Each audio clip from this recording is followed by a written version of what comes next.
We know what to do if we have a long expression that contains only addition and subtraction. What if it contains multiplication and division? The rule for multiplication and division is very similar to the rule for addition and subtraction.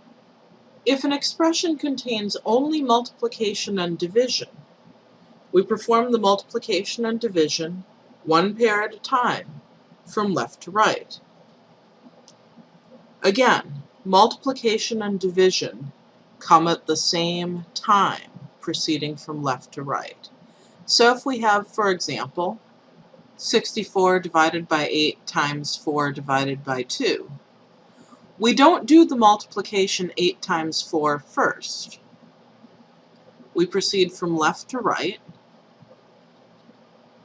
The first multiplication or division that we see is 64 divided by 8, which works out to 8, and then we copy the rest of the expression. The next multiplication or division that we see is 8 times 4 is 32, and then we copy the rest of the expression. And finally, all that's left is 32 divided by 2 is 16. Note again the string of equals signs, which still means that all of these expressions are equal. Okay, so that's if an expression contains only multiplication and division. What if there's a mix? If an expression contains a mix of multiplication, division, addition, and subtraction, we want to perform all of the multiplication and division before any addition or subtraction. What does that mean? So let's say we have this expression. We see that this expression contains all 4 of the operations we've talked about so far: multiplication, division, addition, and subtraction. This rule tells us that we have to perform all of the multiplication and division before we perform any addition or subtraction.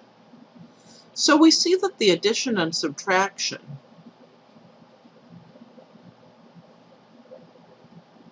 break our expression up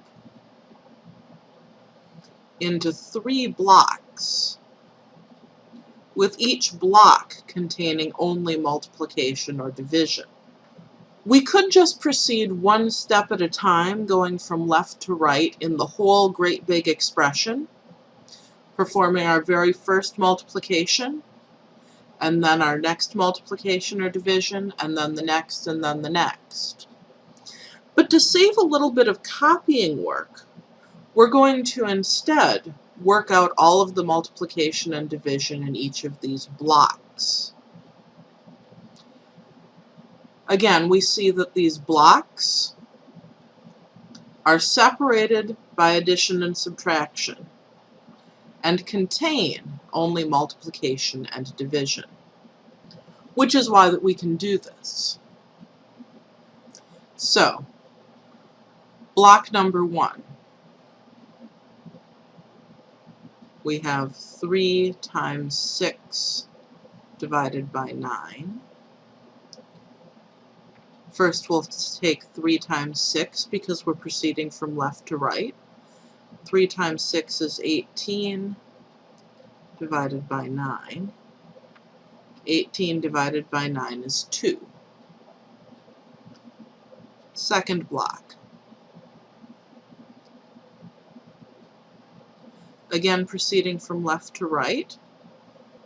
First, we take 25 divided by 5, which is 5. Then we take 5 times 2, which is 10. Our third block contains only one operation. 10 divided by 5 gives us 2. So, with these blocks worked out, our original expression becomes 2 plus 10 minus 2. An expression which now contains only addition and subtraction. So we follow the rule for addition and subtraction, left to right. 2 plus 10 is 12. 12 minus 2 is 10.